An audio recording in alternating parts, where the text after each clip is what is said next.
திமுக தலைவர் ஸ்டாலின் கொளத்தூர் தொகுதியில் போட்டியிட்டு தோல்வி அடைந்ததற்கு அதிமுக பொதுச் செயலாளர் எடப்பாடி பழனிசாமி மனம் வருந்தியதாக புதுச்சேரி அதிமுக மாநில செயலாளர் அன்பழகன் தெரிவித்துள்ளார்.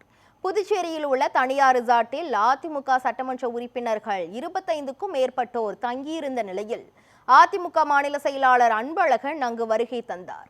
பின்னர் செய்தியாளர்களை சந்தித்த அவர் திமுக தலைவர் ஸ்டாலின் கொளத்தூர் தொகுதியில் தோல்வியடைந்தது குறித்து கருத்து தெரிவித்த அவர் ஸ்டாலின் தோல்வியடைந்ததற்கு அதிமுக பொதுச் செயலாளர் எடப்பாடி பழனிசாமி வருந்தியதாக தெரிவித்தார். மேலும் அதிமுக ஒரு எஃகு கோட்டை என்றும் பொதுச் செயலாளர் எடப்பாடி பழனிசாமி தலைமையில்தான் கட்சி இயங்குகிறது என்றும் கூறினார்.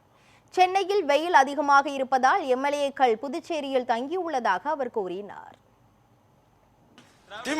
திமுக அது ஒரு அரசியல் கட்சி தானே, பாரம்பரியமான அரசியல் கட்சி தானே.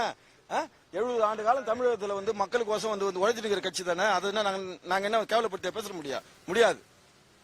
ஸ்டாலின் அவர்களுடைய வெற்றி வாய்ப்பு எழுந்தது கூட எங்களுடைய மாண்புமிகு எடப்பாடியார் அவர்கள் உள்ளபடியே சொல்றான், உண்மையை சொல்றான். உங்களுக்கு நான் அவர் போய் பார்க்கும்போது கூட பார்த்துட்டு என்னுடைய சர்டிபிகேட் கொடுக்கும்போது ஏன்னா மனசுலாம் கஷ்டமா இருக்குதுன்னா நம்ம இப்படி ஆயிட்டோம்னாரு. சரி விட அன்பு பார்த்துக்கலாம்னாரு. அப்படின்னு நம்ம ஒரு வார்த்தை சொன்னாரு. ஸ்டாலின்லாம் எப்படிப்பட்ட லீடர்ப்பா, அவரே வெற்றி வாய்ப்பை இழக்கிற அளவுக்கு ஜனங்க ஓட்டு போடுதுன்னா அப்படிதான் அவர் மனசார கஷ்டப்பட்டார். அரசியல்ல வெவ்வேறு இதுவா இருந்தாலும் துருவங்களா இருந்தாலும் அரசியல் லீடர்லாம் வெற்றி பெறணும், இந்த மாதிரி ஒரு நிலைமைக்கு எல்லாம் போக கூடாது. அப்போ இந்த மக்களுக்கு என்ன நினைக்கிறாங்கன்னே தெரியலன்னாரு. ஏன் தாவேக்கால இருக்கிற சட்டமன்ற உறுப்பினர்லாம் அதிமுக வர மாட்டாங்களா? எல்லாம் அவங்க என்ன புடம் போட்ட தங்கமா எல்லாரும் தங்கமா? அவங்களாம் எத்தனை மாசம் முடி கட்சியில சேர்ந்தவங்க? இந்த கேள்வியை அங்க கேட்க மாட்டேன்றீங்க, என்கிட்ட கேக்குறீங்க.